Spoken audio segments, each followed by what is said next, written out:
What is media literacy to you? I literally have no idea what that means. What does it mean to you? It means when I watch the news and I get information from it and I'm able to process it and understand what's going on. Do you watch the news? Yes, sometimes. TV news or computer? What? How do you watch the news? I read it online and my mom sends me emails of articles and sometimes I'll watch TV news. So you mostly focus on what you're interested in when you watch the news? Like you kind of scroll through and only Yes. pick and choose what's like close to home for you? Yes. And what you're interested in? Yes. Yes, I do that. Do you get your information from social media sites like Facebook and Twitter? Sometimes on Twitter I follow the news, so I'll get information from there sometimes. What news stations do you follow? On Twitter? Yeah. I follow the Today Show and NBC News. And I think I follow the New York Times too. And you scroll through and look for articles that you're interested in? Well, if it pops up on my feed, when I'm scrolling through, I don't look for the New York Times, but if it's on there, I'll click it and read the article. So would you say that the news kind of fits into your schedule now instead of your the news, you scheduling your life around the news? Yes, I would say that.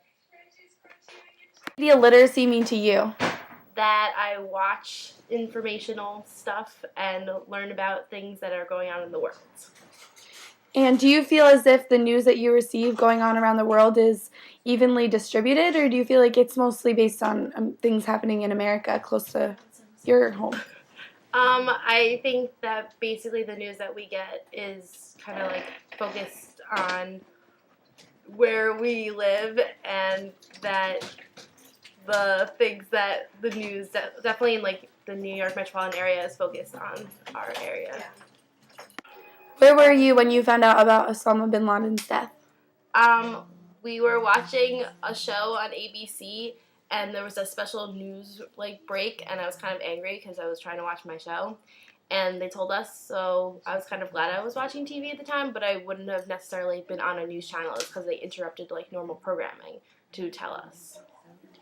And after that, did you go and look up more information about what happened with the killing? No, but I watched more there was other news channels talking about it, so I watched a little more TV on it, but I didn't necessarily look up the information. Did you use the internet at all to figure out anything about that event? So once you heard about it, you never looked further into it? Not really. Own voice through media literacy? Are you an active blogger, or when you're blogging, are you just reading information? Just reading. I'm very passive. Very passive, one-sided. Okay. What does media literacy mean to you? Media literacy means to be in touch with the current or the biggest news outlets and knowing what's going on around the world in politics, in entertainment, in our society, in whatever the media deems important for us to know.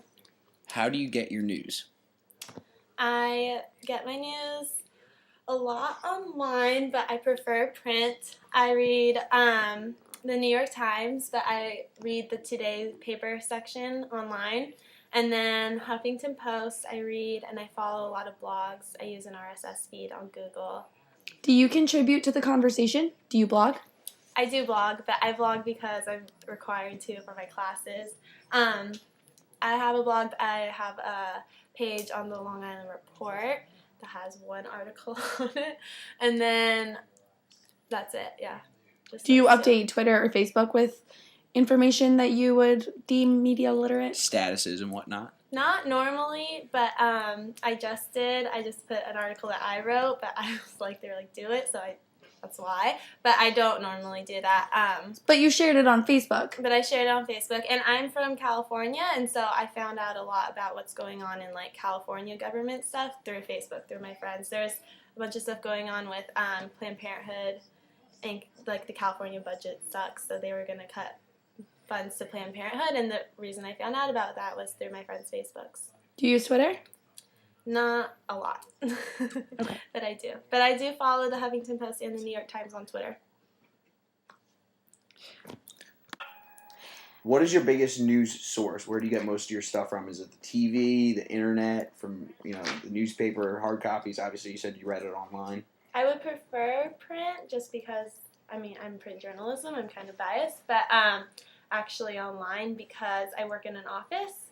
so I can read when I'm at work, and it looks like I'm working because I'm staring at my computer screen. But I could read. I mean, if I wanted to read all the stuff that I actually do read at work, I would have to bring in like stacks of magazines and a couple newspapers, whereas everything's compacted onto a little RSS feed and it's all right there. So with the death of the newspaper, that kind of was a disappointment for you because that's how you like to get your news. Yeah, and that's kind of what I wanted my salary to be in. So, yeah. When you go online, do you feel as if the news articles that you're reading are more targeted towards you and closer to home, or do you feel like you get a broad array of news from all around the world? I feel like it is more targeted. I feel like I do a good job at trying to see everything because, like I said, I read the section of today's paper, so it's pretty much what you're going to see with print. It changes, it updates a little bit, but it's the paper that they printed out to you. However, I feel like most people, it's going to be catered to them just because if you buy something online, the advertisement's going to cater their stuff to you, and it's starting to all become, they know what you like and they know what you want to see, and they're going to personalize everything. So you would assume that most of America isn't exactly well-rounded when it comes to their news? Yeah, well, I feel like the majority of the public also gets their news from social networks now, which obviously it's all the people you're friends with and it's all your interests because you've added them all. So it's what you've selected that you want to know. And even with my RSS feed, it's what I selected to put on there. It's not other stuff. So it is very catered, and the majority of people, yeah, I think they see what they want to see. So, to ignorant America, how do you think that as a future journalist you're going to get people interested in what's going on around the world? I don't know if you necessarily can. I think it's just kind of like it's a business, so it's what they want to pay for. So it's very consumer and profit driven, and that has its goods and its bads.